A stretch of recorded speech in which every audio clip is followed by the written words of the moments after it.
ओम श्री विष्णवे नमः। आप सभी का हमारे YouTube चैनल पर हार्दिक स्वागत है। आज की इस वीडियो में आप जानेंगे भाद्रपद मास के कृष्ण पक्ष में पड़ने वाली एकादशी के बारे में। और इस बार भी पंचांग के अनुसार जो एकादशी की तिथि है वो 2 दिन तक रहने वाली है, 22 और 23 अगस्त को। तो ऐसे में व्रत कब रखना है, इस बारे में एक बार फिर से असमंजस रहने वाला है। तो आज की इस वीडियो में आप व्रत रखने की सही तिथि के बारे में भी जानेंगे। आप जानेंगे एकादशी का व्रत कैसे रखा जाता है, कब से कब तक रखा जाता है, एकादशी व्रत के नियम क्या होते हैं, भाद्रपद मास के कृष्ण पक्ष की एकादशी का क्या महत्व होता है, इस दिन पूजा कैसे की जाती है, किन विशेष मंत्रों का जाप करना चाहिए, किन वस्तुओं का दान करना चाहिए, व्रत का पारण कब और किस समय करना चाहिए, किन बातों का ध्यान व्रत पारण के दिन रखा जाता है, दशमी तिथि के नियमों का पालन कैसे किया जाता है, कौन कौन से जरूरी नियम हैं जिनको एक दिन पहले ही पालन करना होता है, तुलसी दल कब तोड़ने होते हैं, एकादशी के दिन दीपदान कैसे किया जाता है, ये सारी बातें आज की इस वीडियो में आप जानने वाले हैं। एकादशी की तिथि भगवान विष्णु को समर्पित होती है। इस दिन भगवान विष्णु के साथ साथ भगवान कृष्ण की पूजा भी करनी चाहिए। इस दिन की गई पूजा पाठ से और किए गए उपवास से सभी पापों का नाश हो जाता है। जीवन में जो भी मनोकामनाएं हैं वो भी पूर्ण हो जाती हैं। अगर भगवान के प्रति सच्चा विश्वास रखकर एकादशी के नियमों का केवल पालन भर कर लिया जाए तो इस घोर कलयुग में भी भगवान विष्णु की कृपा बड़ी आसानी से प्राप्त की जा सकती है। इस बार 22 अगस्त सोमवार और 23 अगस्त मंगलवार दोनों ही तिथियों में एकादशी का व्रत रखा जाएगा।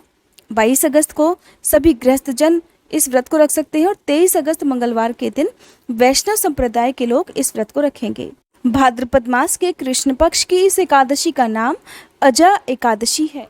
एकादशी की तिथि प्रारंभ होगी 22 अगस्त सोमवार की सुबह 3:06 से और समाप्त होगी 23 अगस्त मंगलवार की सुबह 6:07 पर।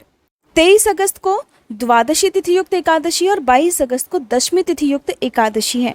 ऐसे में द्वादशी तिथि युक्त एकादशी का व्रत करना ज़्यादा उत्तम माना जाता है।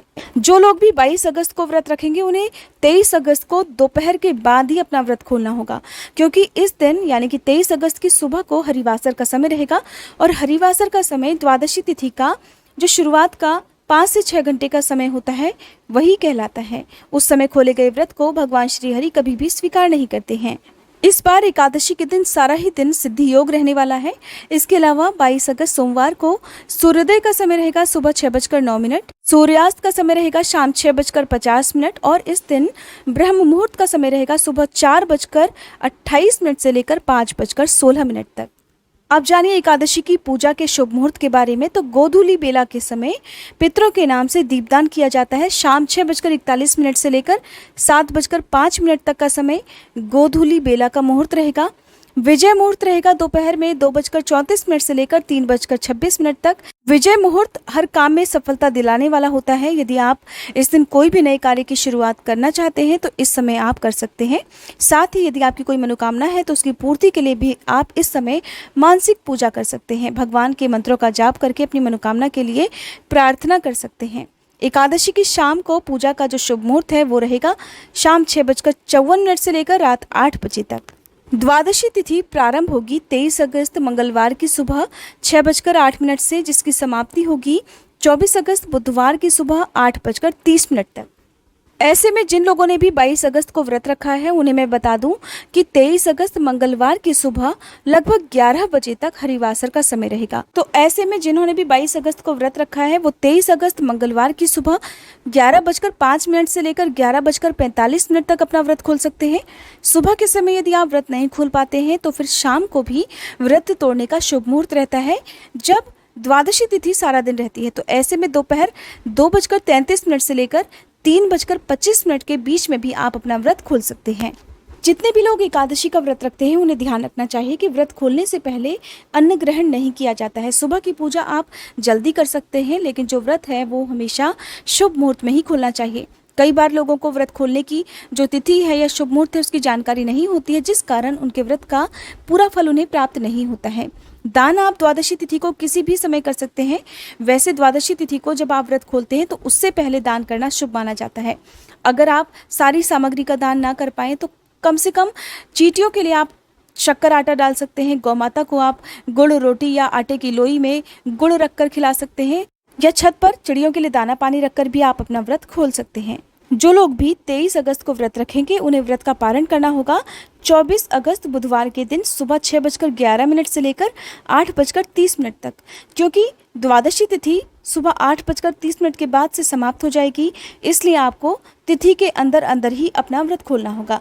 हालांकि इस बार बुधवार के दिन ही त्रयोदशी तिथि भी रहेगी, जिसमें प्रदोष व्रत रखा जाता है। हो सकता है आपका दोनों ही व्रत एक साथ हो, या हो सकता है आपका एकादशी के दिन भी कोई और व्रत हो। तो आप दोनों व्रतों की पूजा कैसे करें, किस तरह से व्रत खोला जाता है, इसकी विधि आपको सारी जानकारी के साथ हमारे व्रत पारण की वीडियो में मिलेगी।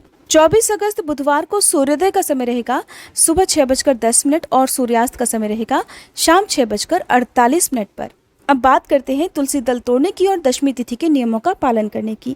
तो जो लोग भी एकादशी का व्रत रखेंगे उन्हें एक दिन पहले ही दशमी तिथि के नियमों का पालन करना चाहिए। जैसे कि जो लोग 22 अगस्त को व्रत रखेंगे उन्हें एक दिन पहले 21 अगस्त रविवार के दिन से दशमी तिथि के नियमों का पालन करना चाहिए। लेकिन रविवार को तुलसी दल नहीं तोड़े जाते हैं, ना ही तुलसी जी में जल अर्पित किया जाता है, और एकादशी के दिन भी तुलसी जी में जल अर्पित नहीं किया जाता है। इसलिए आप शनिवार के दिन ही तुलसी दल भी तोड़कर रख लें। शनिवार के दिन आप खूब अच्छे से तुलसी जी में जल डालें। सुबह और शाम दोनों ही समय आपको सूर्यास्त से पहले पहले जल अर्पित कर देना चाहिए, ताकि 2 दिनों में तुलसी जी ना सूखें। जो लोग 23 अगस्त मंगलवार के दिन व्रत रखेंगे उन्हें 22 अगस्त सोमवार के दिन दशमी तिथि के नियमों का पालन करना चाहिए। उस दिन आप तुलसी दल तोड़ सकते हैं। एकादशी का व्रत रखने से एक दिन पहले शुद्ध सात्विक भोजन किया जाता है। लहसुन प्याज का या मसूर की दाल का या बैगन का सेवन नहीं किया जाता है। साथ ही दशमी तिथि को सूर्यास्त के बाद भोजन नहीं ग्रहण करना चाहिए। अगर बहुत ज़्यादा जरूरी हो तो एक दिन पहले सूर्यास्त के बाद आप अन्न तो ग्रहण ना करें, लेकिन दूध, फल या चाय वगैरह या जूस वगैरह आप ले सकते हैं। तुलसी दल कभी भी एक हफ्ते तक बासी नहीं माने जाते हैं, इसलिए आपने जो भी तुलसी दल तोड़े हैं उन्हीं को आप एकादशी और द्वादशी तिथि में भगवान को भोग में अर्पित कर सकते हैं। इन्हीं को बार बार गंगा जल से धोकर आप अर्पित कर सकते हैं, क्योंकि बिना तुलसी दल के भगवान अपना कोई भी भोग स्वीकार नहीं करते हैं। अगर आपके घर में तुलसी जी का पौधा नहीं है तो आप लगा भी सकते हैं, नहीं तो आसपास में जहाँ भी तुलसी जी हो साफ शुद्ध जगह से वहाँ से तुलसी दल तोड़कर एक दिन पहले ही रख सकते हैं। एकादशी के दिन किए गए दान का पुण्य और दीप दान का पुण्य पितरों को भी प्राप्त होता है। तो इस दिन शाम को जो मुहूर्त आपको बताया गया है उस मुहूर्त में अपने घर के मुख्य द्वार पर एक दीपक जलाने से और साथ ही पीपल के वृक्ष की जड़ में मीठा जल अर्पित करने से पितृदोष भी दूर होता है और पितरों का भी भरपूर आशीर्वाद प्राप्त होता है। ये थी आज की वीडियो। उम्मीद करती हूँ ये जानकारी आपको पसंद आई होगी। वीडियो अगर अच्छी लगी हो तो प्लीज़ वीडियो को लाइक जरूर कीजिएगा।